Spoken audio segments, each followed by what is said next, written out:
สัทธาอันว่าสัพพัญญูปาพุทธาเจ้าตนเป็นปิ่นเก้าติโลกาจารย์พุ่งทรมานยังจอดอยู่ในยอดเจตวันอาราม พระก็พาลบยังจาตากะอันงามอานี้เลี้ยวจริงเก่าจิเตสนาเป็นบทบาทกาถาว่าปุณณาจะปัลลังยาธาโห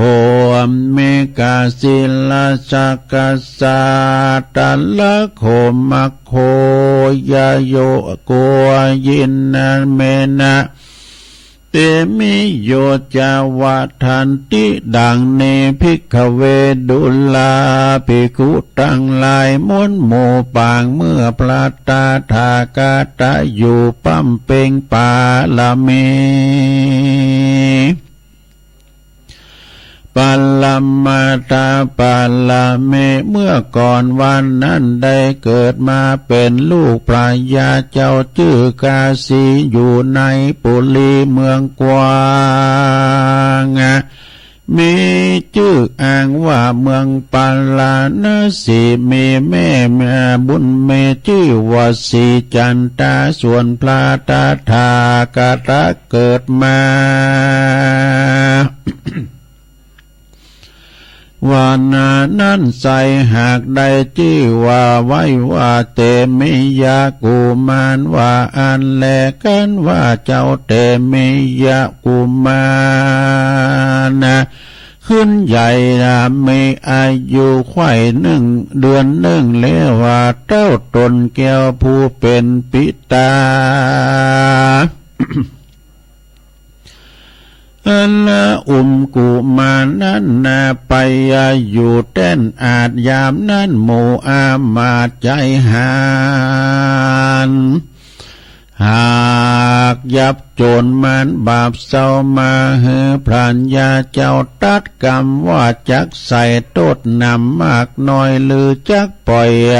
จักปงปล่อยมันไปนั้นจ้าตีนั้นอันว่าพระยาตนองค์อาจก่อโอกาสขียาว่าโจรผู้หนึ่งนั้นถอยไล่เฮือตีด้วยไม่ปันตี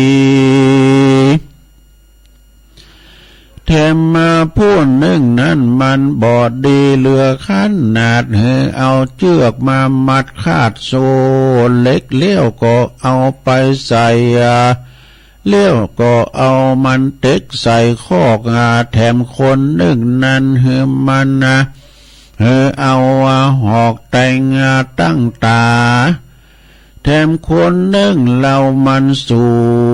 อย่าจะเอามันไปคาบัดเดียวแหละนายามนั้นเจ้าเตมิยะกุมารอันนอนอยู่บนตักผู้บานตนป้อเจ้าน้อยหนอได้ยินป้อเต้าใส่โตดโจรแหวปาลาอันเป็นกรรมจ่าบ่สู่ผ้าผิดบ่ถูกจักมีบาปมาปานหนอโป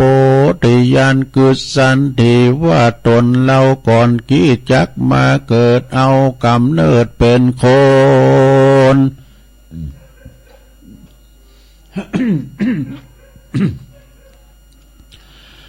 ก็ลุกแต่บนจันฟ้าชาติก่อนนั้นแถมเล่าก็เคยได้เป็นเจ้าห่อคำได้ไข่กำเป็นดังนี้มาแล้วว่าอามาตเกี่ยวข้าโจรมานมามบาปปาปานก็ได้ไปมกไม่อยู่ลุ่มไตเวจี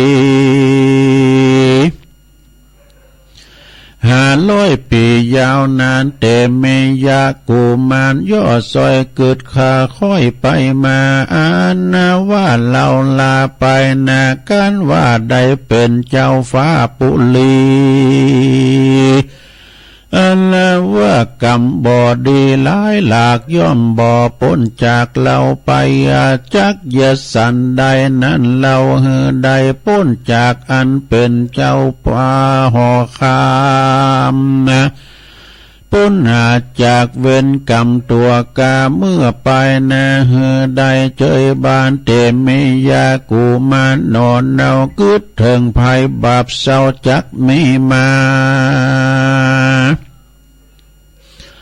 กันว่าได้เป็นเต้าปันลาเตนป้อนนั้นแหละนาเอกาติวสั่งยังเมในวันหนึ่งลา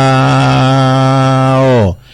เตมิยาเจ้ากุมารพงสำลานนอนอยู่ในอูนาอันว่าเสียงฟู่อูว่าพระปิตาอันนะหือเสนาและอามาตเอาโจรเฮาหาดไปทาลนนากรรมยังติดคำอยู่หูเจ้าเป็นกรรมเอาเป็นกรรมไม่เอาเธองายขีเป็นนาตังไปอเวจีตำตายามนั้นยังเมนางหน้าไทยเทวดาตนรักษายังภาษาหันเจ้าหน่อยนาดนามองผ่านจริงจาขานบอกเล่าว่าดูลาเจ้ากุมารเฮยตูนบุญมากเจ้าอย่าได้เกิดยากเครื่องขี่กันว่าเจ้าใครหนีจากตั้งบาปเศร้าจุงเหือตัวเจ้ากัดตำตนอย่าเป็นคนดังคนถอยไล่หรือเป็นคนบ้าใบหูตันยาจานั้นออกปากเยี่ยดังวิบากปามาคนนินทานมเท่าหรือว่าหมู่เต้าเจ้าดูแควนจักใดออกจากแดนเมืองใหญ่ย้อนเข้าจักไล่จำนีเจ้าก่อจักปูนจากอาเวจีบาปเศร้าจักใดไต่เต้าไปสู่ยังที่อยู่ในลาปานบ่อยาจะแลกันว่านางเทวดากล่าวแล้วเจ้าหนอแก้วเตมิยากุมารก็อาธิฐานยังสัจจะคือกาตามองค์กะทั้งสามคือว่าบ่ปากบ่ถามกล่าวอัวหูนั้นบ่หนวกอยู่แต่ใจก็เยะดังหูดังบ่ได้ยินสังส่วนอันว่าตานั้นยังบ่บอด ก็ยังดังบ่หันลอดไปในก็มีแลนาดีนั้นนางนอนแนวนาดนาสนมอันเคยถวายยังนมบ่ขาดแก่เจ้าน้อยนาดบุญโลดวันนี้นอไทยสังบ่ลงให้เหมือนจุวันมาบัดนี้ก็ตึงถึงเวลามาลอดเลี้ยวเจ้าหนอแก้วเตมีก็ยังอยู่สันดีบ่ลงกินนมนั้นจ้าตีนั้นอันว่านางสนมกล่อมใจก่อไปน้อมไว้ตูนสาตามบอกเต้าปานลาผู้เป็นพ่อแห่งเจ้าน้อยนอกุมารตีนั้นเต้าผู้บานยุดอาจก่อเหืออามาตหมอยามาพอดูพุทธาลูกไทยว่าได้เจ็บป่วยใครอันใดหมอยาก็หาไขโอกาสบอกเจ้าลาตามเมว่าเจ้าอาศัยสีอ่อนน้อยอยู่จื้นจ้อยเจยบานเปียทิหานาพายาตก็บ่มาปาดอินทรีภาละกำลังดีแต่ใส่บ่เจ็บป่วยไข้สันใดแลนาตีนั้ นั้นเต้าผู้เป็นพ่อเจ้าน้อยนอนลาก็คือเจ้าฟ้ากาสีอาจยาเมสั่งใจเหือเอาเด็กน้อยใหญ่นอบ่อน้อยทวน500เป็นพระมารมาเล่นกับนาเตมียะกูมารหลายหลากอันว่าเด็กต่างหลายนั้นต่างหากร้องให้กินน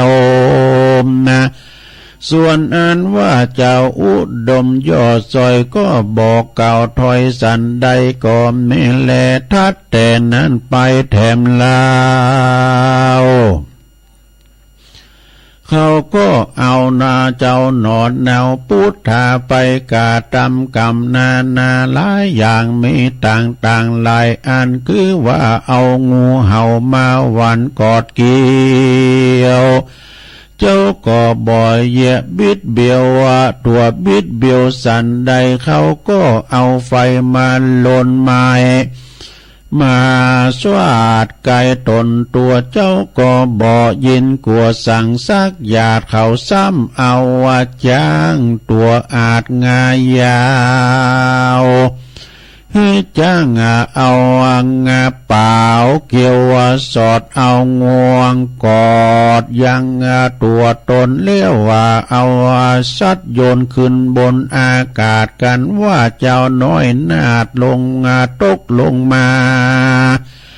มูเสนาและอามาตย์ก่อนหลับเอาว่าเจ้าเอาไว้บ่เฮใด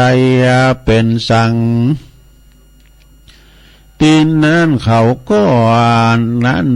ก็ยังบ่ตาก็เอาหนอเจ้านอนลากุมารเอาน้ำตาลและน้ำอ้อยตาตามตัวเจ้ายอดซอยคิงบางแล้วก็เอาเจ้าไปวางตามตั้งไตเฮหมดน้อยใหญ่มาตอม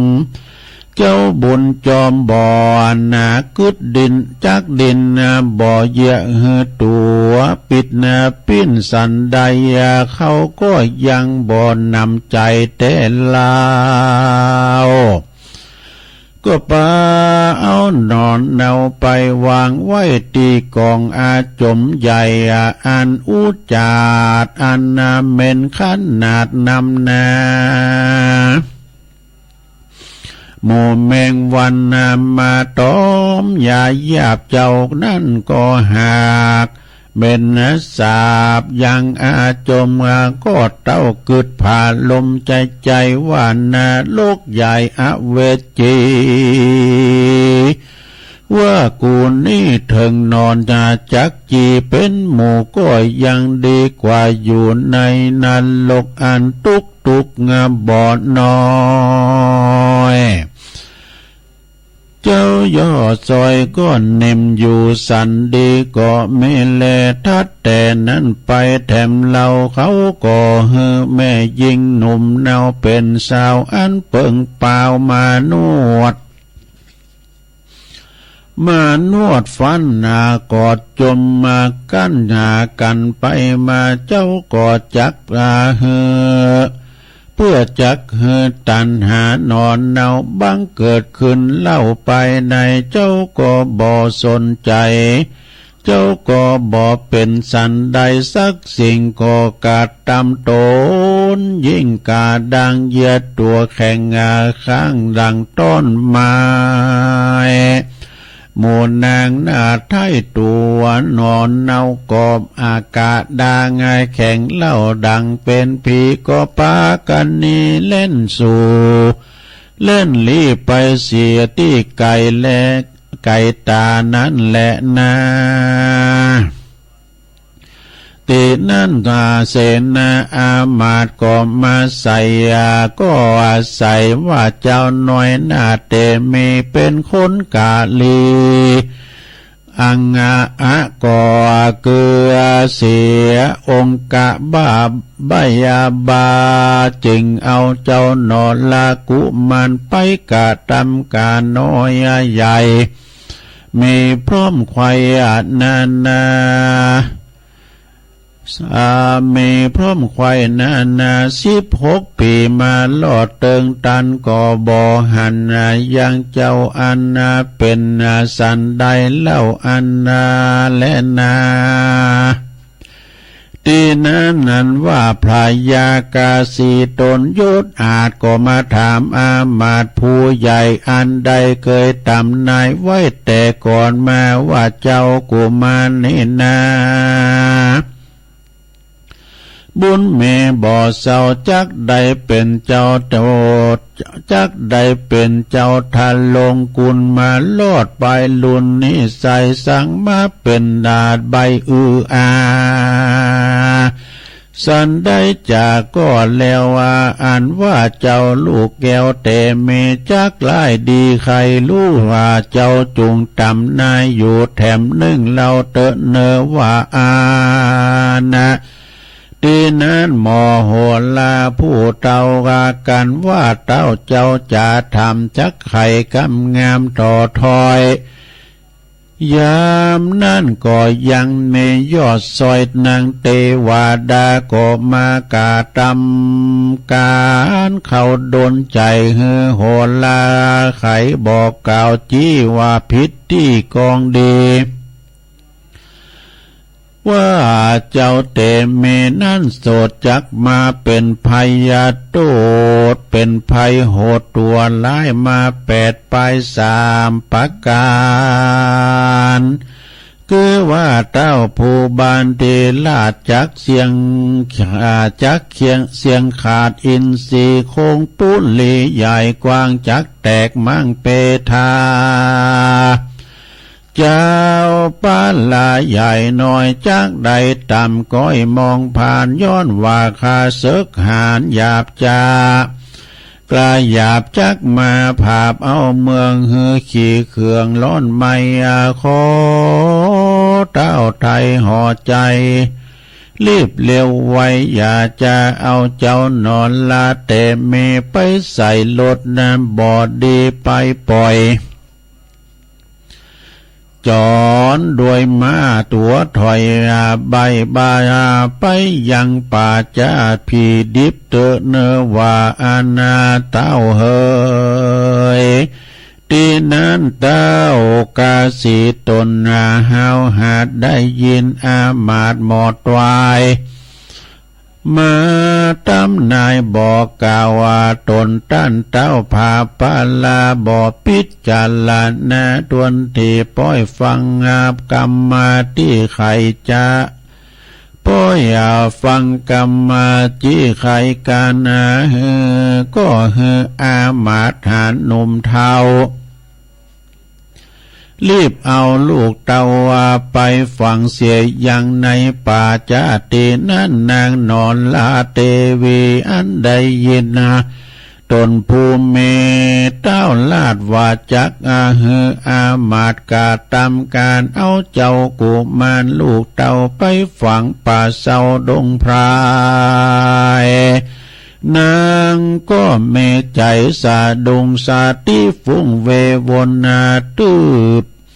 ตีอกตนพาภาพน้ำตาอาบลำไหลเลี้ยวก่อนรีบไปบ่จะไปหาเจ้าฟ้ารีบทูลสาว่าสันใดจะพี่เจ้าจักเอาลูกเต่าไปฝังลูกมีโทษสั่งมากน้อยจุงเก่าถอยขี่ยาตีนั้นตนเต้าราชก่อโอกาสปันหมายว่าตนคำใจมันถอยเป็นเปี้ยง่อยเสียสีเป็นการละกินในใบบากูเจ้าฟ้าห่อคำกันไข่กำว่าแล้วก็บอกกากาดแก้วเสียนในนั่งใส่ใจผู้เป็นแม่ก็ร้องไห้แผ่ไปมาเลี้ยวไข่จะโอกาสว่าดูลาเต้าลาดพัวควันกำอันปั่นแต่ไทยใครกล่าวไว้ยังมีว่าบอดดีไปฟังกรรมเมื่อบอดดีไปเชื่อยังกรรมหมอดวาย บดีเจื้อกำยิงใจแผกนาเหตุว่าจังมันใดต่ำจะไปลุนแลนาตีนั่นเจ้าเตมียะกุมานะหานแม่ตุกผ่านต่ำก้อยก็เกิดขาค่อยคุณนะว่าก็มักใครจะผายโพดหายก็หาประโยชน์บ่ได้ย้อนหวานเหล่านี้ได้ปั้มเป่งมาจักเสียเวลาปังเป่าเจ้าก่อนเลยดักอยู่เก่าสันดีก็ไม่หันแลนาปูนาทิวเสการลอดวันลุนมาลุ่งอาทิตย์ปุ้งสุงแสงสีสุนันตาสาลาที่ผู้เฮาหาดก็รีบห่างลดลาดดวงตาอ่านว่าลดนั้นนะบ่อไหลหากเป็นลดเทพไทยเมืองบนเป็นลดมงคลใจจะส่วนอ่านว่ามาตัวเอามาจอนนั่นเป็นอัสสาดอนมาแก้วงามเลิศเลี้ยวตัวดีก็บ่เฮือสาลัทธิได้รู้ย้อนเตว่าได้อยู่บังตาก็นำรถมาเลี้ยวบ่อจาก่อ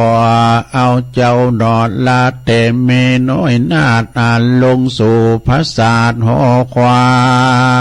งเอาเจ้าไปวางที่บนรถขี่เลี้ยวก่อนรีบกระจากที่เลี้ยวไวออกจากเวียงใจใบนาไปสู่ป่าจ้าบัดเดียวก็ไม่หันแหละนา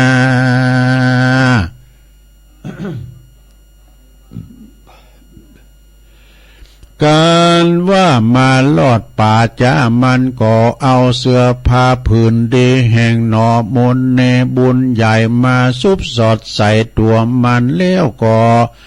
เลี้ยวปันมันก็เอาเสียมมาขุดเลาะเล็มมารีบหลอนเก็บมาผ่าเก็บมากลมมาเก็บดินก้อนดินดานาเตนั่นเจ้าเตมยากูมานยอดซอยกึดต่ำมาคอยกึดล่ำถอยไปมาว่ากูนี่หนาแต่งใบแต่งมาเป็นใบอันอ่านดับนับได้16 ปีอันแล้วว่าแข้งขากู้ก็ยังดีดังเก่าเหตุนั่นเราควรโอกาสสอนยังอามาตย์ผู้ใบเลี้ยวเจ้าหนอไทยก็กล่าวว่าตีว่าดูลาสาลาเทเฮยสั่งมาหยาบจ้าเจ้าว่ากึดจักขาเหล่านี่นะเป็นลูกเต้าผ่าแผ่นดาวทันลงเมืองยาสาเลืองแผ่กว้างสั่งเจ้าสั่งมาลีดมั่งป่าเพนเนคำสอนเมแต่ไทยไข่บอกไว้เมินมาว่าคนนาหลายแลวามบอกว่าหนุ่มแก่ปานกลางนาเตียวได้เตียวต่างล้อนแลกเหือย้อยแตกเต็มมาตัวได้เลล้นล้อนใหม่ไปยั่งปืนไม้ใหญ่เฟยนาบอกกวนตัดสาขากิ่งยอดมาลบนามาจอดเอาแรงอันละว่าตนจอมแปลงเจ้าฟ้ายามรับภาพแหล่งละห่อใจก็อุปมาเพียบได้ดังตนไม่เฟยนะส่วนว่าตัวเราละก็ดังสาขากิ่งไม้แห่งตัวแห่งต้นนั้นใส่ก็มาอาศัยยังมีใจหยาบจ้าเจ้าจักป้องข้ายังปุตตาอันว่าแผ่นดินหนาบ่ไหลตัวต้นนั้นใส่ยังหนากว่าและนา เกินว่านายศาลาที่ได้รู้แล้วว่าเจ้าหนอแก้วแต่เมเป็นลูกตาวากาสิทธิราชเจ้าว่าก็โอกาสขอข้ามมาเลี้ยวอาลาธนาคืนสู่ยังที่อยู่ปุลีส่วนเจ้าเตเมยอดซอยก็จะเก่าถอยขียาว่าเฮือศาลาที่นั้นนาคืนสู่ยังที่อยู่เวียงใจการศาลาที่นั้นไปหลอดแล้วก็บอกนางแก้วเทวีตั้งเต้ากาสีหยดยาวได้ลูกข่าวบัดเดียวก็มีแหละนาอันว่าเต้ากาสีทีลาดได้ยินโอกาสเข้าสารนาว่าเจ้าเตมิยากูมารลูกไทยบ่ใจเป็นคนใบอาก็มันนาสาจมจื่นปิติตื่นเจยบานก่อป่าปาลิวานม้วนหมูรีบไปสู่ยังป่าจ้าที่เจ้านอนลาเตเมแล้วก็ไขว่าตีเก่าถอยว่าขอเจ้ายอดซอยเตเมยะกูมารปิกปอกสถานติตองไปนั่งห้องซาเวยเมืองเจ้าบุญเลืองนอนเนาก็ไว้เจ้าป่อก็ไว้ป่อเจ้าบุญนาว่าลูกนี้นะพาฐานาใครใดยังของว่าลูกนี้นะยังบ่พาฐานาใครใดยังของโลกไตวิสัยเต้าเมใจใครบวชถือผนวดเป็นจี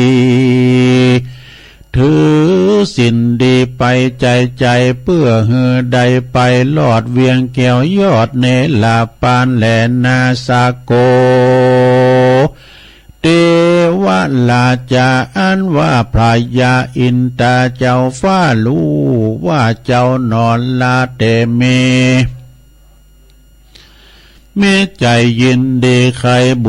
วชแล้วลวดปั้มเป่งทำก่อเฮือวิสุกรรมบุญกาเอาเครื่องงาอัฐบริคาร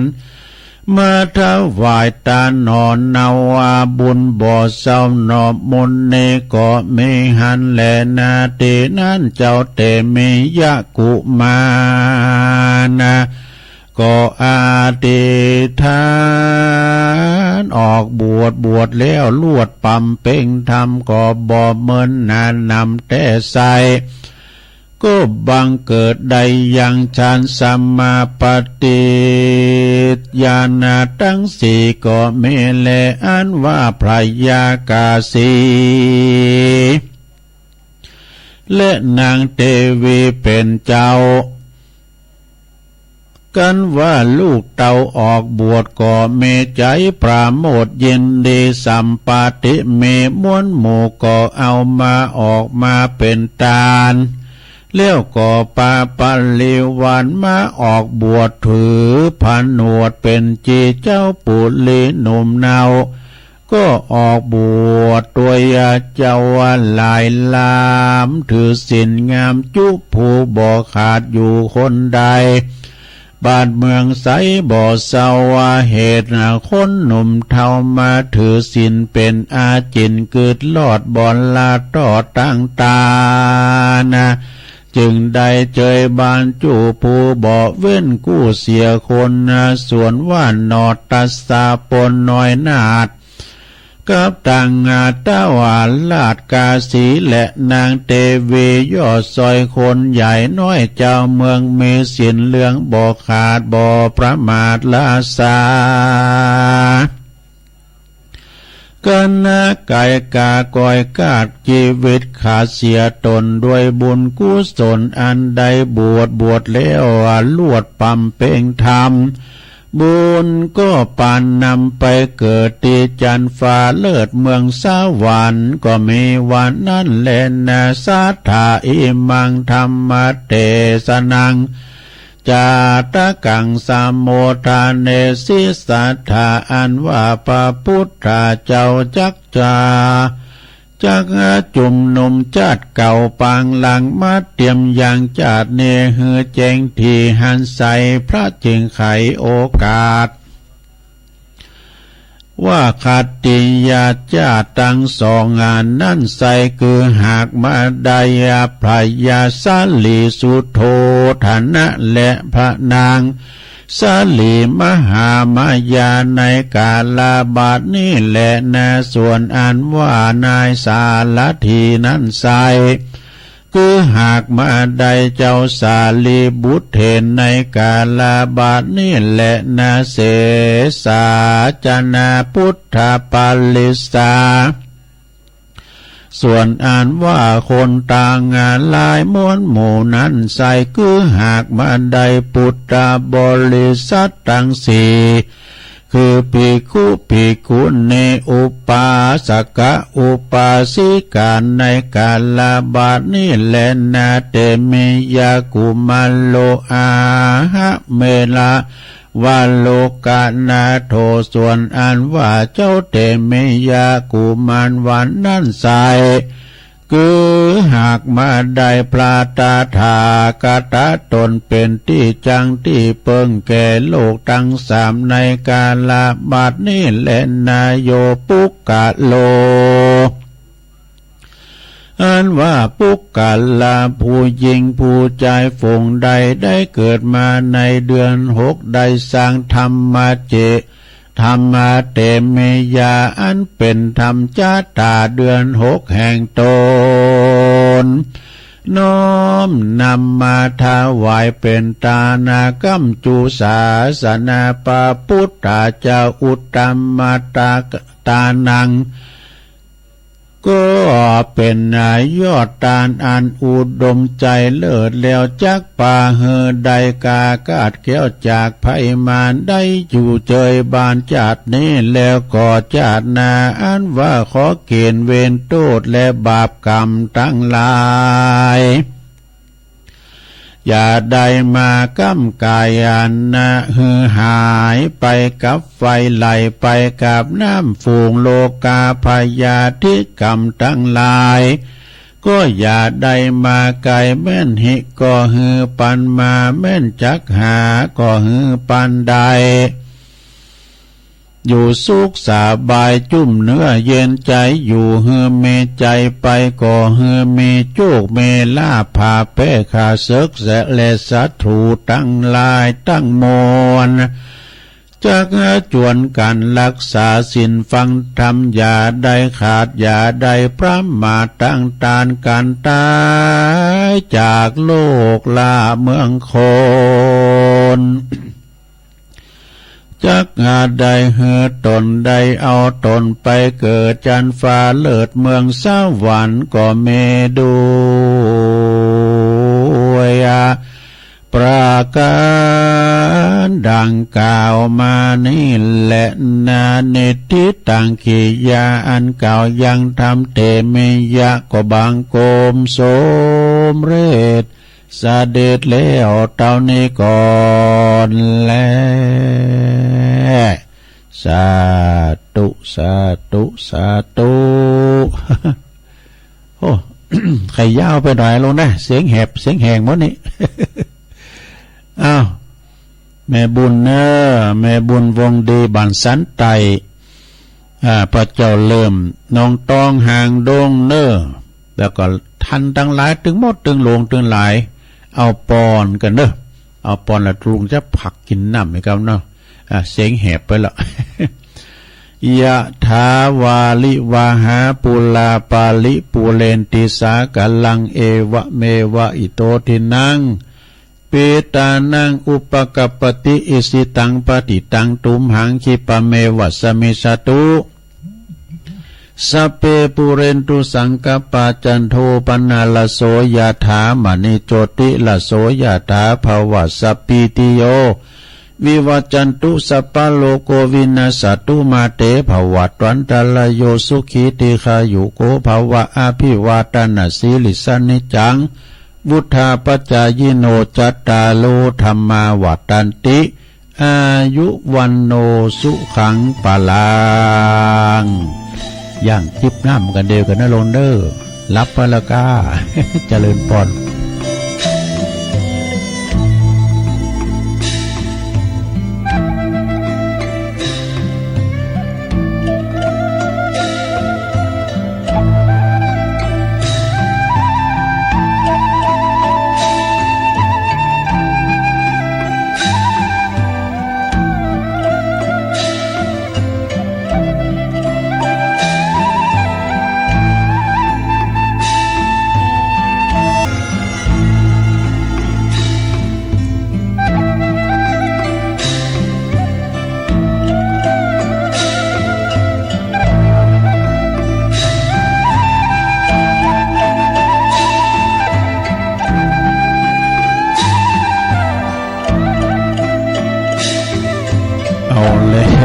ศรัทธาญาติโยมทั้งหลาย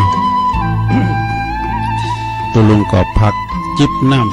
ำเสียงมันก็ยังแหบอยู่วันนี้หูปิ้นจะได้นะ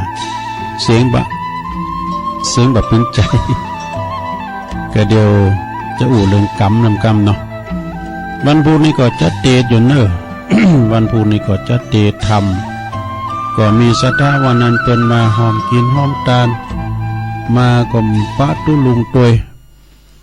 คณะของพี่น้องจากพุ่น ชัยปราการเนาะหลายบ้านโดยเปิ้นมาตอดกฐินที่วัดหนองเหงพดขึ้นมาบุญดอยหน่อยป้าตุลุงไปเมืองลี่มามแต้นจ้ะครับก็มีตังแม่สีทอนเนาะเปรมจิตจากหนองโบดชัยปราการมีแม่สวรรค์แม่ทลบชัยปราการแล้วก็หลายกุ้นน่ะมีรถตู่นี่น่ะแม่พรก็เอาหมกมัดตานะหมกอุ่นนี่ลูกแม่จันเกี่ยวก็เอาผักกาดพองหอมขาวหอมแดงไงกะมัมปะก็ขอบคุณเนอะมัมปะก็ปีหยังแล้วก็หลายท่านอยู่ที่จะได้ติดนำติดธรรมนะแม่ดีมณีโตพี่น้องบันปาดตึ้งโดยเนอะแม่ดีเนอะพวกนะเกมนำหยาดไว้ แล้วก็มีแม่น้อยชัยชนะหวยหักไม้ตัวนั้นแม่น้อยเนอะไปปักกันปุ่นอ่ะเอาเมฆมาหือกำมาโลแม่น้อยนี่เป็นอยู่หวยหักไม้ไปปักกันดีวาดันใหม่น้องหอยเนาะแล้วก็มีแม่มันนีบุรณพันธ์เขาเนี่ยแม่เชิดแม่ชิดชนกโยมชิดชนกบุรณพันธ์อัชราวิทยานกกูลเนี่ยประอยู่พระคงฤาษีละปูนนี่ผู้ก็จะเตะธรรมหมดเนอะวันนั้นเพิ่นมาเนี่ย ก็วันนั้นก็อนุโมทนานะวันนั้นก็ไปช่วยงานที่วัดใหม่น้องหอยโอ้ยคุณหนักคุณหลายในเมตตาธรรมอาจารย์พระครูสังวรยติกิจเจ้าอาวาสเนาะเปิ้นยกจอฟ้าจอเอกวิหารโลงโดยบรรจุหัวใจพระเจ้าในวิหารด้วยแล้วก็ตอดกฐินด้วยเนาะก็ต้องขอกราบขอบคุณในเมตตาธรรมอาจารย์ที่นิมนต์ไปช่วยงาน ตั้งตุปีคำก็ตุปีเหนก็อาจารย์กบด้วยนะพออาจารย์ปนันปั้นเขาน่ะท่านรองพันก็นี่ท่านสต.อัมภัยชัยกิ่วแลก็นี่ปน้อยนวลพรมทาก็นี่วันนั้นก็กฐินก็พี่น้องแต่เนาะปังน้ำปังอันน่ะนะปังอันโดยสะเก็ดนี่โดยกันนำของอันประธานลักษณ์ก็คือโยมสุนาชัยวันเนี่ยตระกูลชัยวันเนี่ยปังอันน่ะไปตังปังน้ำทุบ่เนาะไปตังตุลุงเชาบ่กะเนาะเปิ้นมาปิ้นเจ้าภาพตอดกฐินว่าดันนะโอ้หลายกะเปิ้นมากันหลายพี่น้องปังอันเนาะเอาแล้วสดาญาโยมตุลุงก็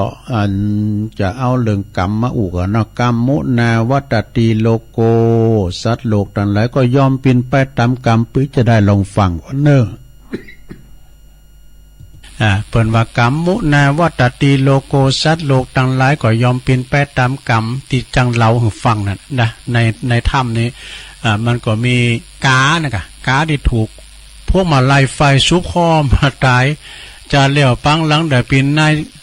ายนาไงกะปินปอนาไทยหน้าอยู่ใจ นะควายมันก็ไข่ปดแอกเนาะมันก็ไข่อยากเจ้าหมูมันปดหมดแล้วมันก็ปดมันก่อนนอนกิ่งเกือกกิ่งเกิกมันถึงลูกปดโตงอนไทยแตกฟุ้งหมดเนาะควายปูแล้วน่ะปดโตปอนนานะก็มีความโขดกะห้องลูกกล่อมลูกนี่เนาะเอาอันอย่าแห้งเอาเฟืองมาปันคอควายแล้วปัดกาไฟขอใส่วะควายนั่นก็ตายหมูมั่วให้กลางตุงนาพวกเนาะเกิดมาก็มาปิ้นกากะเกิดมาหลายจัดไปตกอบายเกิดมาทำจัดมาปิ้นกาก็มาดูเจ้า6 ตุน 7 ตุนนี่เปิดใจไปเข้าเฝ้าพระพุทธเจ้าก็มาเมียนายนาทำคุณหนึ่งมันนี่มุนไปห่างหน้าวะ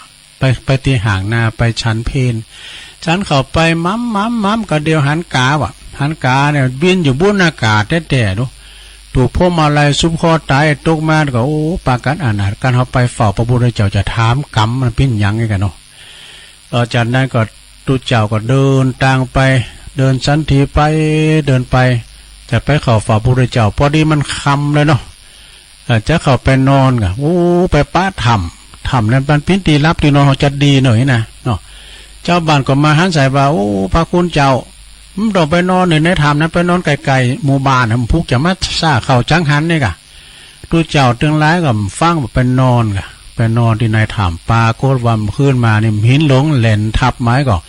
ปิดหูปากถ้ำไปหมดปวดโถเจ้าบ้านหูหันแล้วก็มาช่วยกันปึด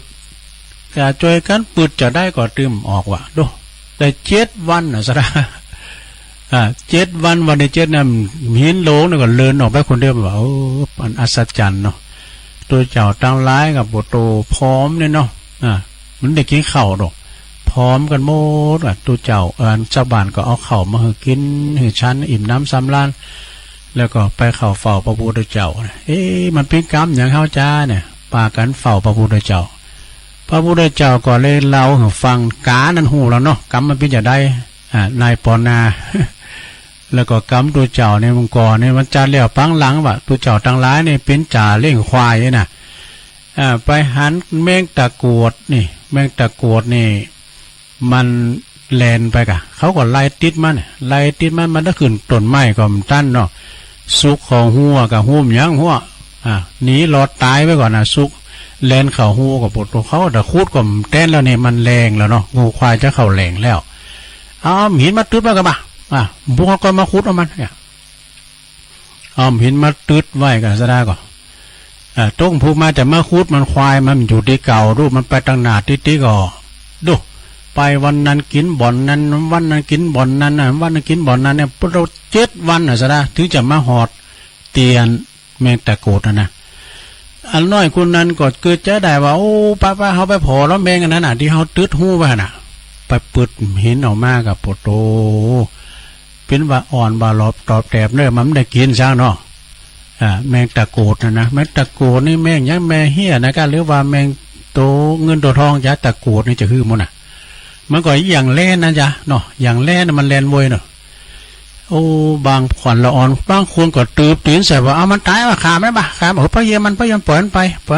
เจ้าหมูมันก็บอกปล่อยมันไปมันก็ไปซะได้เนาะนี่กรรมนั่นก็เกิดมาตายเกิดมีหันมาเนี่ยน้ำจานเนี่ยเกิดมาเป็นตัวเจ้ามันจะเกิดมาเป็นตัวเจ้าเกิดเป็นคุณก่อนนะแล้วมาบทเป็นตัวเจ้า ก็อย่างเอี้ยกะอันไปจะเข้าเฝ้าพระพุทธเจ้าปากันไปพักอยู่ในถ้ำเจ้าบ้านว่าไปเมื่อด่าตุลุงไปพักที่หันนะอันตรายนะกลมฟังไผว่าคือกลมฟังจะนอนหันติ๊กนะไปพวกไปอยู่ไกลๆหมู่บ้านพวกผู้จะมาซาเขาจังหันแต่ไปบอกพี่น้องเจ้าบ้านนี่กะหมู่ที่บนหุ้มเลยก่อนมาถามนี่ ไม่หันเตือใช่ไหมพาทุดงไปมาคนเดียวหรอเปิดมาปักกวดหมู่ใจป่านี่กะแล้วก็พอหลวงบ้านอันมีตัวเจ้าเปิดมาพักหันเปิดมาเดินทุดงมาปักกวดพักหันไผ่ผู้เจ้ากับไผ่จะไปซ่าเขาจังหันก็ไปไปทำเล็กทำอีกอะแต่ว่าอีกเนาะเปิดได้ยินกันนี้ทุกคืนละนี้เลยตัวเจ้าเดินทุดงนะเพราะว่าพระถามเล็กเปิ้นนี่นะเปิ้นจะสู่หรอกเนาะแล้วผลสุดท้ายนี่ก็จะเลี้ยงควายเกิดมาเป็นตัวเจ้าน้ำกองก็ได้ไปตกตุกได้ยากใจกรรมเนาะใจกรรมที่มันได้ตืดหูแมงตะกรวดเนาะแ แต่7 วันดูไฟหลบอันนี้เป็นกรรมลักษณะธรรมกรรมนะความจริงนี่ก็มันมีในเนื้อธรรมเนี่ยแต่ตัวลุงมาเล่าเอาเนาะมาเล่าเอาว่าทำกรรมสนองในเป็นจะใดนะก็คือมันจะไม่อยู่กรรมกาที่ถูกพวกมาลายไฟใหม่ขนาดกรรมมันมาหอดนะบินอยู่บนอากาศก็ยังตายอยู่ซะนะก็มันจะตายมานี่นะแต่ว่าตัวเจ้าเขาเนี่ยเปิ้นตายเปิ้นมรณภาพเพราะว่าบางคนก็ตืบตีนใส่เอามันตายปะเอามันได้ไม่มีคุณมาหาพระเยเปิ้นปล่อยเปิ้นไปมันก็ไปก็มันขาดตายก็ตัวเจ้าหมดนะก็ตายว่ามรณภาพหมดเนาะอันนี้ก็จบไปเนอะศรัทธาญาติโยมทั้งหลายมีทั้งอย่างหนึ่งเอานี่มาก่อนเนาะความจริงก็มีนิทานกล่อมก็มียาวก็มีเนอะศรัทธาเอาอันกล่อมไว้ก่อนเนาะก็เดี๋ยวอันนั้นชั่วโมงที่2ก็เอามาเล่าทำหลายเรื่องอยู่ศรัทธาญาติโยมทั้งหลายอันนี้ก็พิ้นเรื่องอย่างเนอะศรัทธาเนอะเปิ้นบอกว่ากาลราชนะชาดกคือว่าฟังหูไว้หูเด้อนี่นะนิทานกล่อมเรื่องฟังหูไว้หูก็มีอย่างเนอะณเวฬุวันวิหารเนี่ยพระพุทธเจ้าเปิ้นตรัสชาดกเรื่องนี้เปิดสอนพระประยุรญาติทำตนเป็นประโยชน์แก่ผู้อื่นนะมีใจความว่าในอดีตนั้นพระเจ้าพรหมทัตเป็นพระราชาครองเมืองปาราณสีเนอะยังมีพราหมณ์ผู้หนึ่งพราหมณ์ผู้นี้ถูกกาเกเลสุมาเดถ่ายมุ่นใส่บนศีรษะคือขี่ใส่หัวอันพราหมณ์ตัวนี้นะพราหมณ์นี้ก็จึงผูกอาคาดไว้สักวันก็เดิมมึงถ้าข่าวล่างโคตรบ่รอเอกผูกความเขียนมันอาคาดไว้เมื่ออยู่หันวันหนึ่งพราหมณ์นี่คือปโรหิตาจารย์เนี่ยมันไก่กับพระราชาเนาะปรากฏว่าจ้างของพญาเจ้าเมืองเนี่ยนะถูกไฟใหม่ไปหลายตัวไฟคอกเลยนะพราหมณ์ก็ได้โอกาสจึงบอกว่าท่านพญาเจ้าอันจะหักษาจ้างใดนี่ก็คือต้องพาเอาตองกาเอาไขมันในตองกานะมาตาแพจ้างเลี้ยวถึงจะหายวะดูพระเจ้าพรหมทัตก็เลยหลงเจอกรรมพราหมณ์กันเนาะไปทำลายขากาเนี่ยไปเป็นจำนวนมากกว่าข้างนั้นจะมีพญากาคือเป็นหัวหน้าหมู่เนาะเป็นหัวหน้าของหมู่ฝูงหู้เลิงก็เลยบินมาเนาะก็เลยบินมาเก่งวานเจ้าหมูเจ้าฝูงจะตายกันหมดจะมีการสืบพันธุ์ไหนนะจะล่างเผ่าพันธุ์ก็จะสูญพันธุ์ไปก็จึงบินมาหาพระเจ้าพรหมทัต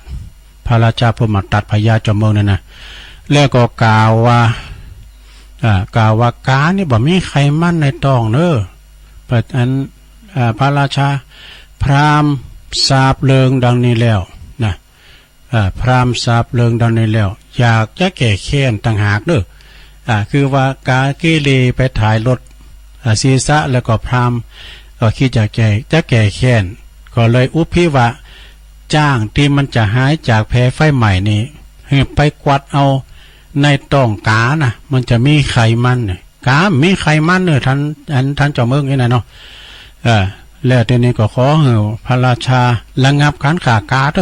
ระงับการขากาโดนเพราะว่าอันมันจะจิ๊บเจือไปละนะมันจะสูญพันธุ์ไปเลยนะข้างนั้นพระเจ้าพรหมทัตหู้ความจริงทั้งหมดก็ละอายแก่ใจว่าที่ได้ขากาไปหลายเนาะ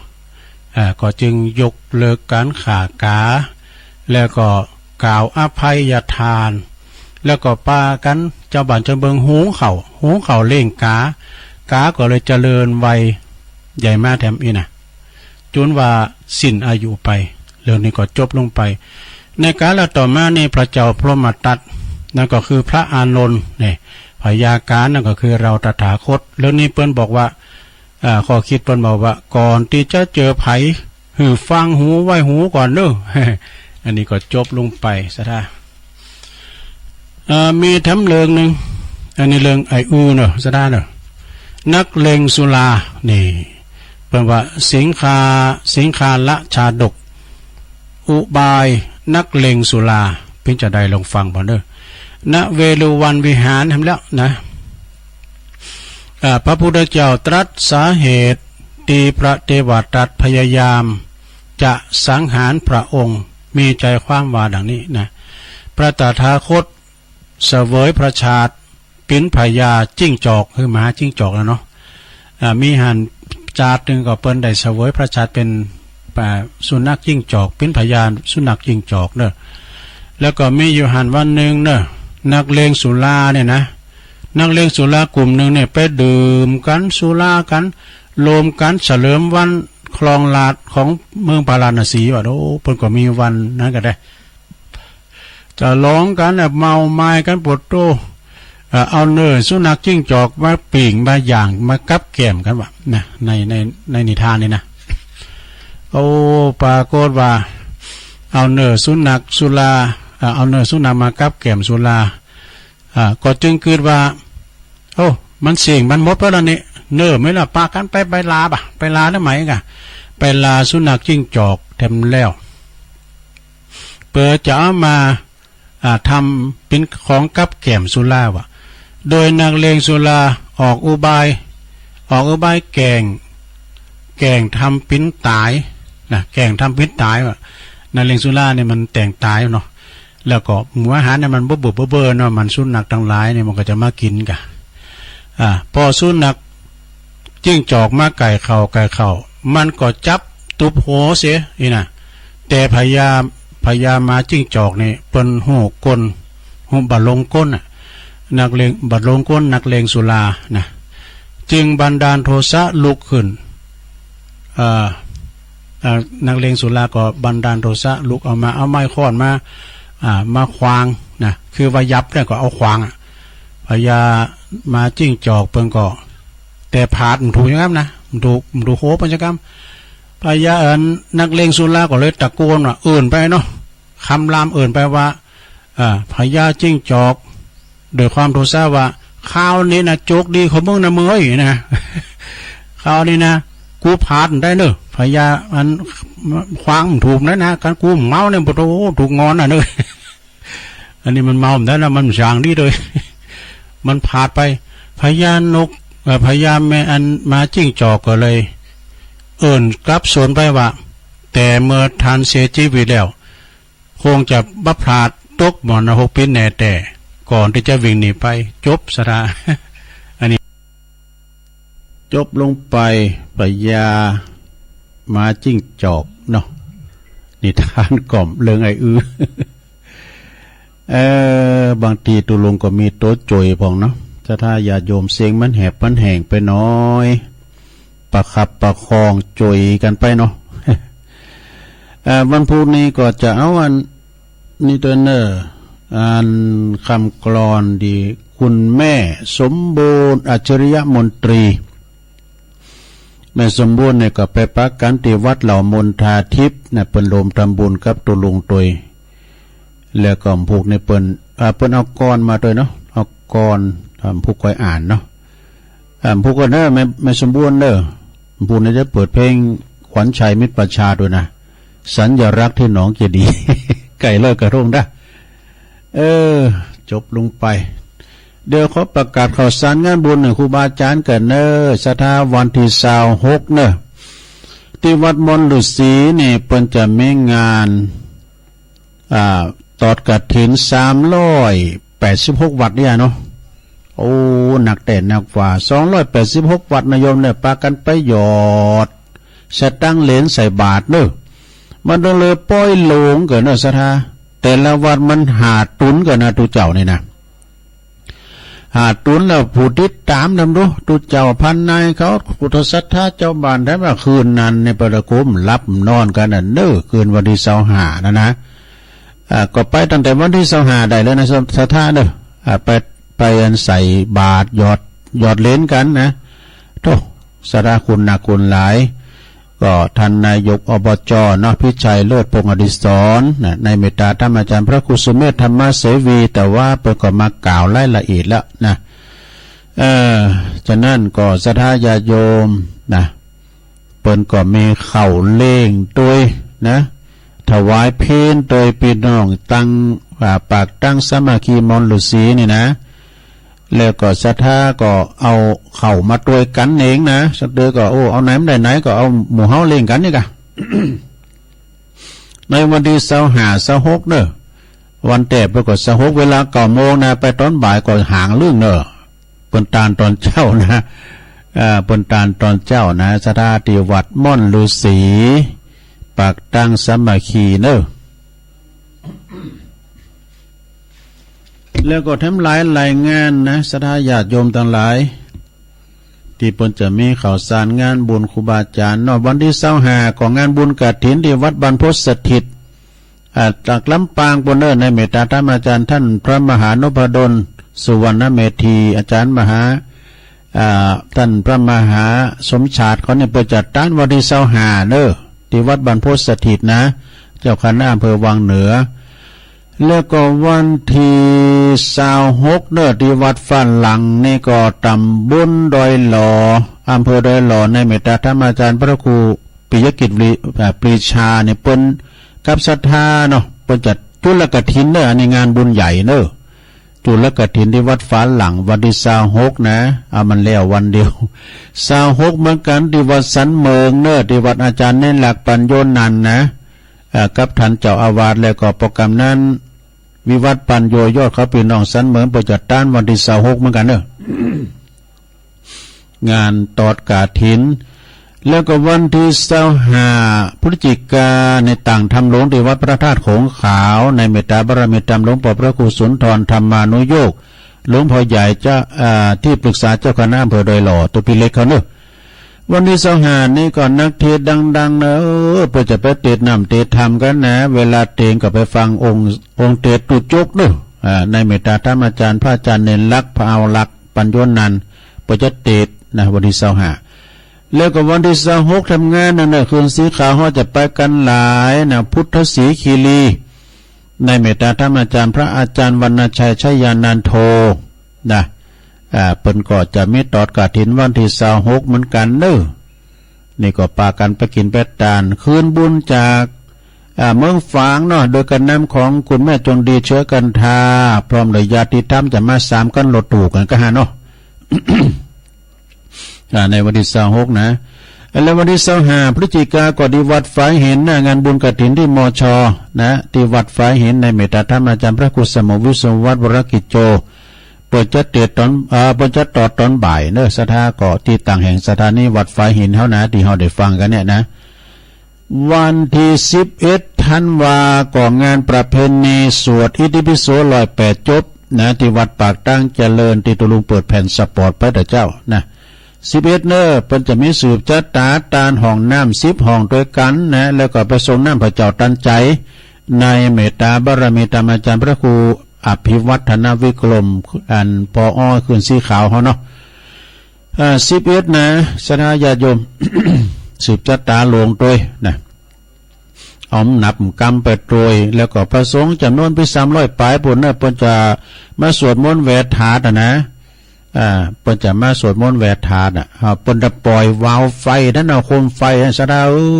จี้ปล่อยมันต้องซื้อเปิดดึงหูปล่อย มันหนักอ่ะเนาะ108แกนกันนี้นะ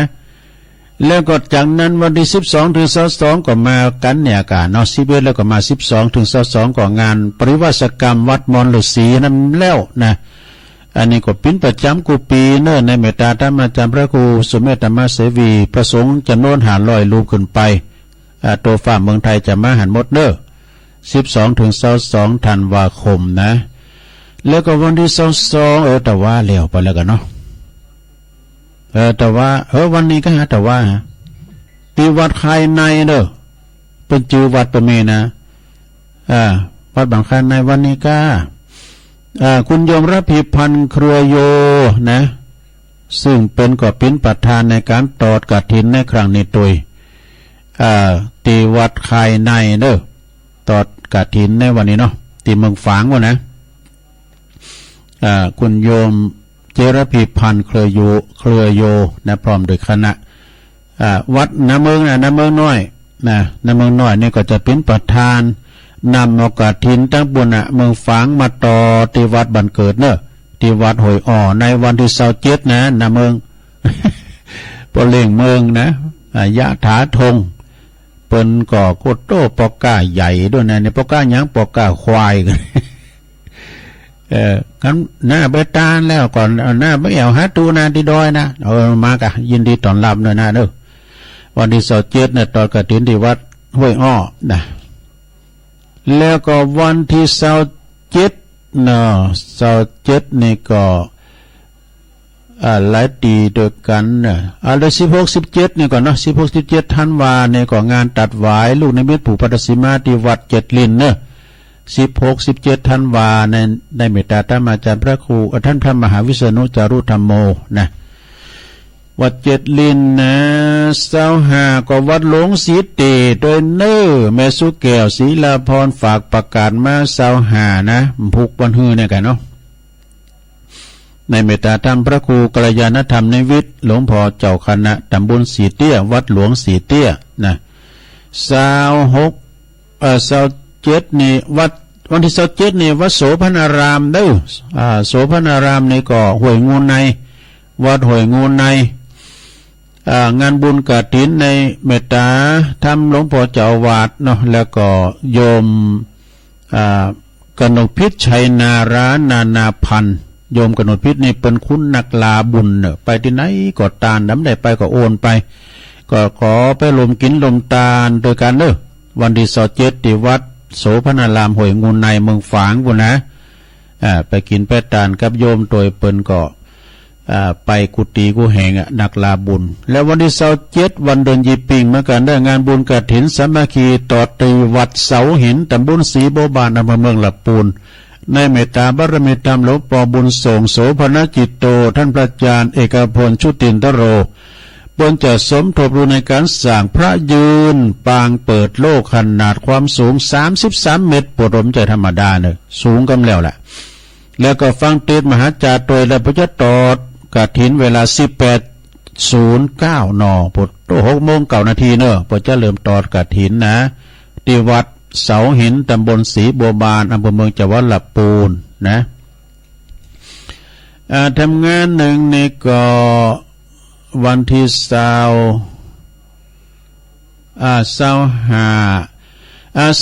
25นี่ก็พฤศจิกาก็งานบุญเททองหล่อพระเจ้าเนื้อที่วัดตาตุ่มนะวัดตาตุ่มหลวงชงเจ้าเนี่ยเป็นเจ้ายกยอดชัดยกยอดชัดประตูโค้งตัวต่อชงบ่ายก็เป็นจะมีการรอพระเจ้าตัวเนอะอันนี้ไอ้ตุนเนาะตุนก็ฝากประกาศ พาซุกไว้ก็จืดนะแพทย์ประจำตำบลเขาเนี่ยแต่เป็นก็โทรมาหาตุลุงเลยแล้วก็ในวันที่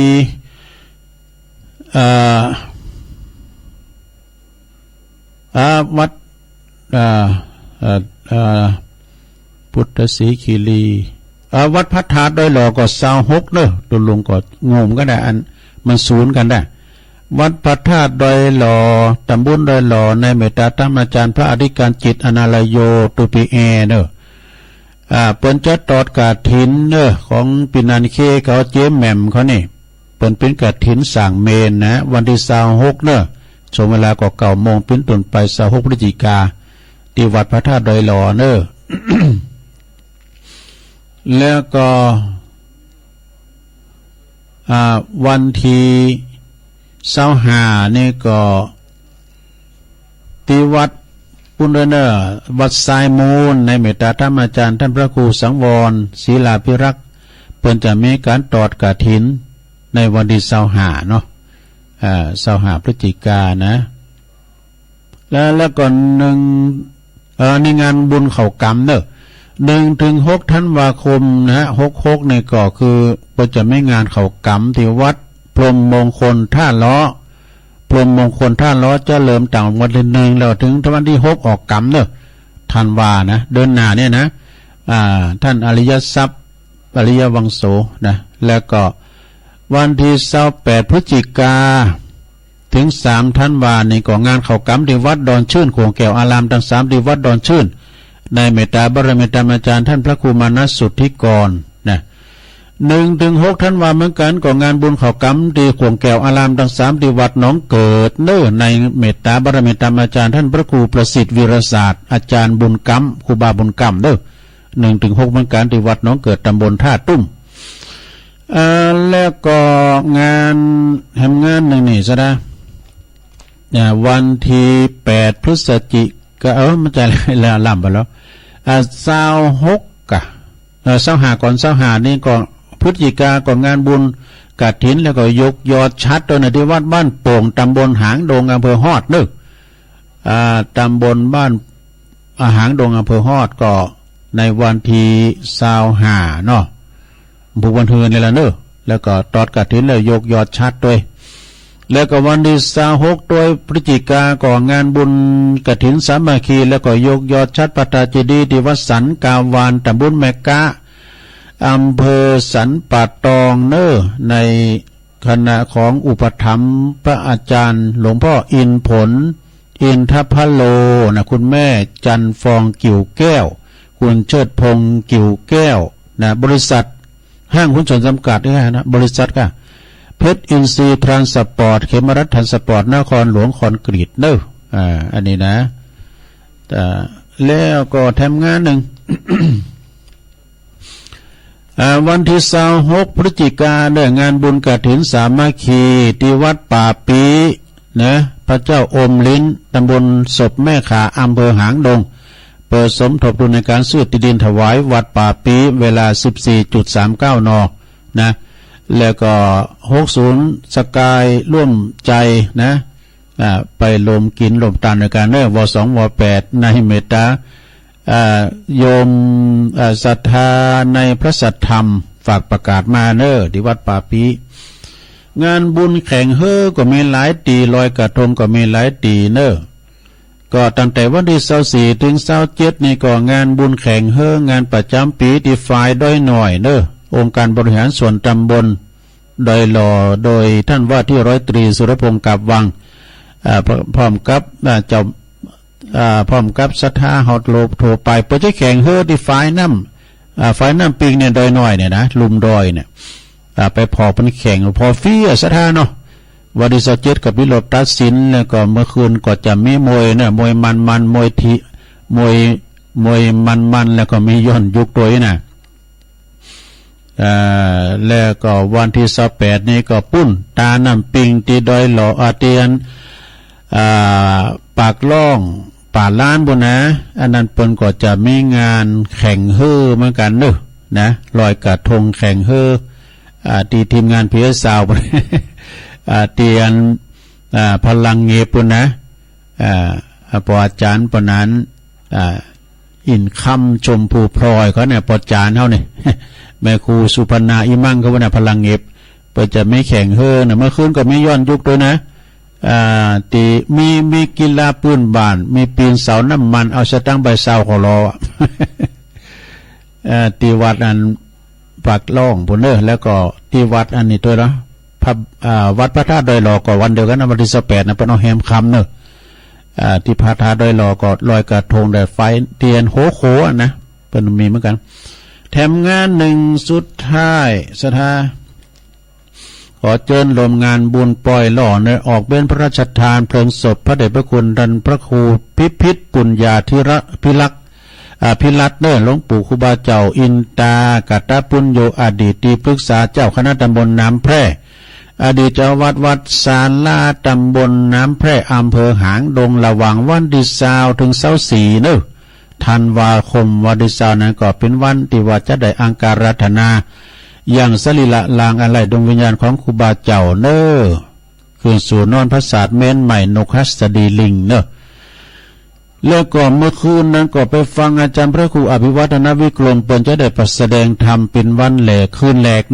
ไปกลางวันก็ไปรวมทำบุญกันก็เริ่มตั้งแต่วันที่20ก็ประสงค์พิเศษ10 ตุนบุญประจะสวดพุทธมนต์ธรรมนิยามมาสูตรถึงวันที่24เป็นวันพระราชทานเพลิงศพเมื่อคืนก็ไปฟังเทศน์ฟังสวดกันกูคืนนะไปปูจาโลไม่เงินโลไม่คำไปปูจาผ่าบางสุกุลในวันที่20ถึง24ที่วัดศาลาตำบลน้ำแพร่ ในเมตตาบารมีตามหลวงปู่ท่านพระครูโชติสุวรรณสอนศิษย์กตัญญูประธานในการจัดงานในครั้งนี้ครูบาเจ้าดวงคำเนอะแล้วก็พร้อมกับตระกูลบุญเลืองโดยนะปอบุญยงเขาด้วยนะก็ปล่อยหล่อนี่คูณมาเป็นหมื่นเนอะสถานจะหน่อยๆนะสัมครูบาเจ้าอินตาในเปิ้นป้าละมีแหงนะสถานญาติโยมเนาะก็ไปลมบุญกินตานโดยการเนิดติตุลุงประกาศไปก็หลายวัดเลยว่ายังมีทำอยู่ก็ลืมไปจำเตอก็ตกหลุมไปก็ขอสุมาครูบาอาจารย์ด้วยนะต่อไปตุลุงจะตักตังลายกันนะสถานนะวัดเหล่ามนทาทิพย์โดยชมรมสกาย54แม่หลวงสายฝนจันกุลนะพี่น้องไหลปิ้งน้องผ่าขาวแม่ครูทองคำที่วงคำจากเสาหินสีโบบานแม่กรกำมลจากหนองหานสันทรายโดยน้อยพัฒนาเนาะแล้วก่อนนี้กรชัยน้อยฟังอยู่เน้อน้องหล่อง บรรจงกันทวงพี่ใหญ่ใต้โหจากนำดิบเน้อฟังอยู่ปนว่าสุดยอดเน้อไอ้ดงแล้วก็แม่พันธาวันนะจากปุ้นป่าไม้แดงดอยสะเก็ดเนาะแล้วก็มียายปันด้วยนี่จังโซก็มาแม่สายพินกัลยากระเดียวมาซอนเด้อแล้วก็โยมจากบกก้างโยมจากบกก้างยงยุทธมณีวันจากปุณเนอลำปางนะอาลีจากต้นเปาแม่อาลีจากต้นเปาแก่เก่าก็มาเนอปลงสุเมธอินตะแก้วปลงสุเมธจากปุ้นสันกำแปงโยมยุพินหอมมาลาปีน้อยจากหน้าสารกลางเวียงเจียงใหม่ตัวแล้วก็มีแม่ครูเกษณีตัวบุญทรงจากลำปางนะสุธานพี่ใหญ่ไต้โหมาเนี่ยลื่อหลงสวัสดีครับตุปีครับลื่อหลงเด้อ ห้องตุปีกินข้าวลำดำแล้วเอาละตอนนี้ไป10 นาทีสุดท้ายตุลุงก็จะเปิดสายเนอะเปิดสายนะไม่โทรมาเช็คคืนเช็คสายได้นะสัทธาญาติโยมทั้งหลาย089 9556506แจ้งผลการหับฟังก็ได้เนอะ วันนี้ก็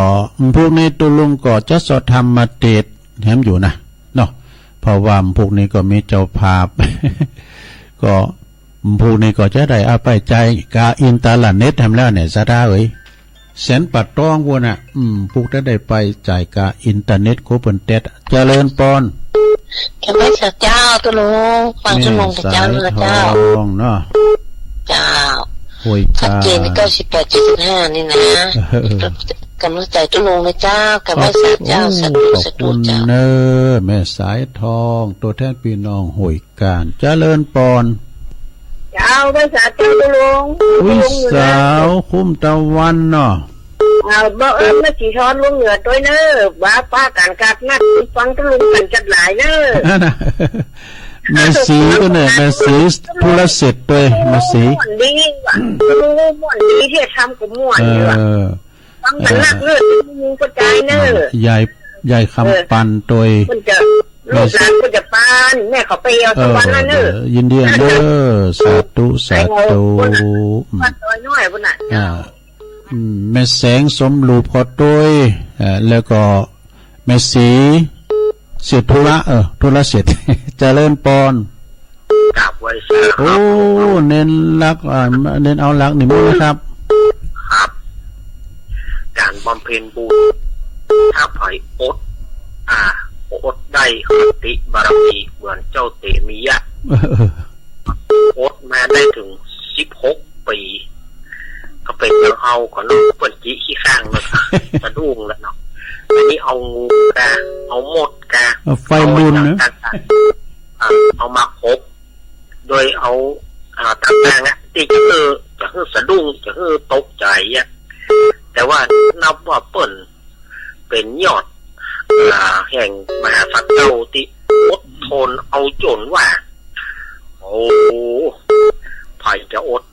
6 ปีเนาะว่าบอกไปจะว่าเอาไปขว้างเนี่ยมันใจโคน คนขุดก็มาขุดเนาะเพิ่นถามว่าขุดอะไรยังเอาฝั่งผีบ้านี่ปล่อยไปผีบ้าลูกของงั้นลูกของเจ้าพญามัน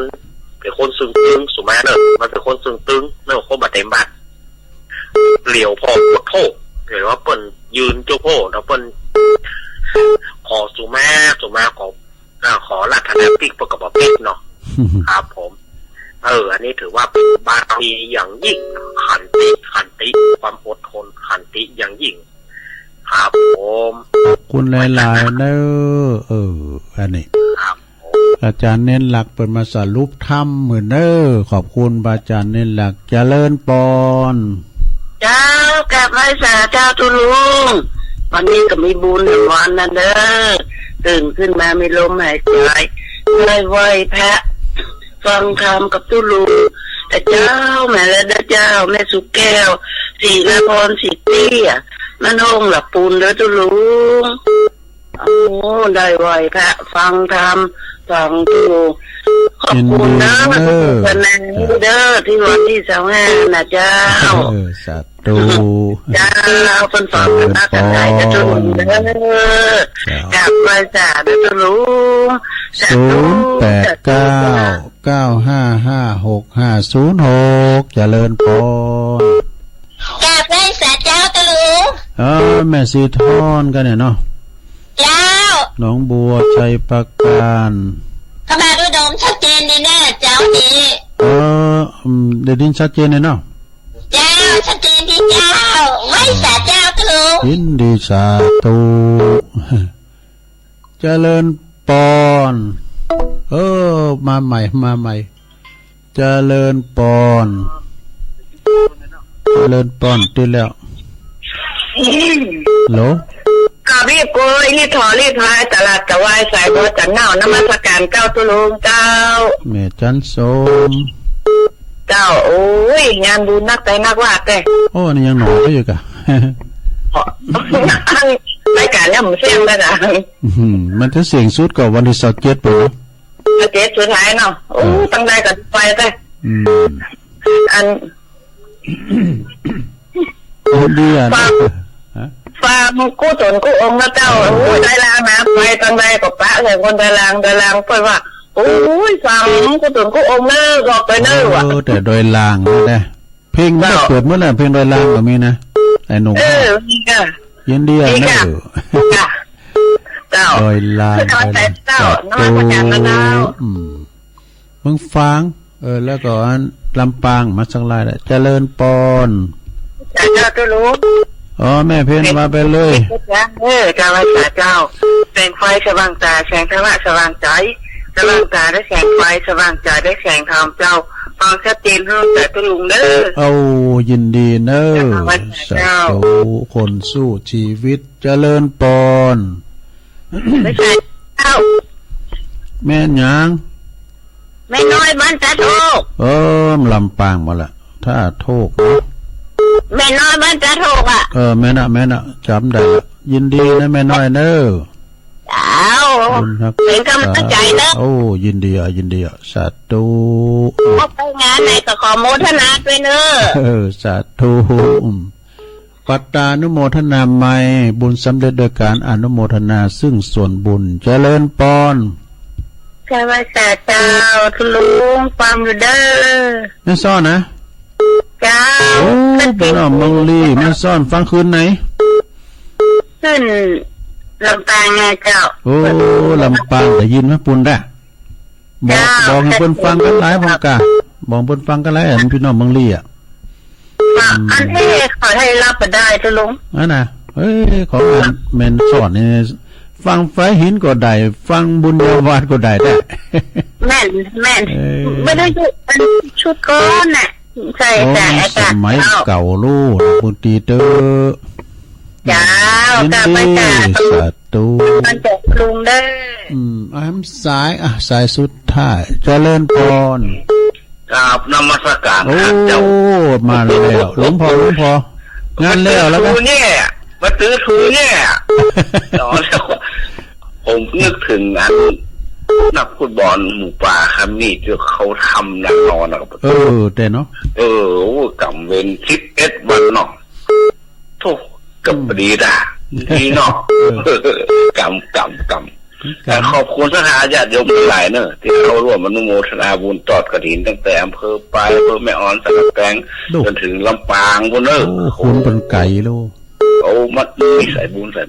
อย่างเขาโทรหากันแต่กันเนาะสะพานบุญสายบุญเนาะขอบคุณประเดี๋ยวนี้ก็ยักย่างไปสักก่อนจะถึงปีใหม่นี่ย่างสถานญาติโยมกรรมการวัดได้พักผ่อนขออนุโมทนาบุญขอบคุณทุกคนทุกท่านเนอะบุญรักษาเทวดาคุ้มครองคิดอันอย่างที่บริสุทธิ์ใจด้วยธรรมะของพระพุทธเจ้าก็ขอผลสำเร็จจงมาเป็นของทุกท่านพี่น้องใจใหญ่เนอะ80 กว่าชีวิตที่วันมารวมไหว้สาครูบาครับสาธุสายต่อไปสามารถจะหับได้เนาะจะล่ำเวลาเปิดเริ่มผู้กระโทรมาใหม่เนอะผู้กระโทรจะเอาเปิดกว่างน้ำหน่อยเนาะก็แม่สายทองหวยการอุ้ยสาวคุ้มตะวันเมืองวะเนอสมณเณรเอาลักปัญญนันวัดสันเมือง แม่สุกแก่ศิลพรเนาะแม่สีทอนหนองบัวชัยประการแม่จันสมมาในจากหลังกาดแม่สาวแม่เพิ่นขาวเตี้ยคนสู้ชีวิตแม่น้อยท่าโทกลำปางมาสายเดียวแล้วก็แม่ซ้อนนาสายลี่ปนเนอแม่วางบนแล้วก็หลวงพ่อมณิษฐาวโร3 นักสงฆ์มีโชคหอมบุญเนอป่าไม่แดงได้10 สายผูกปักกันใหม่เนอจกดีมีใจเหมือนกันจุคนจุดตานเนอจัตตาโลธรรมาวัฏันติ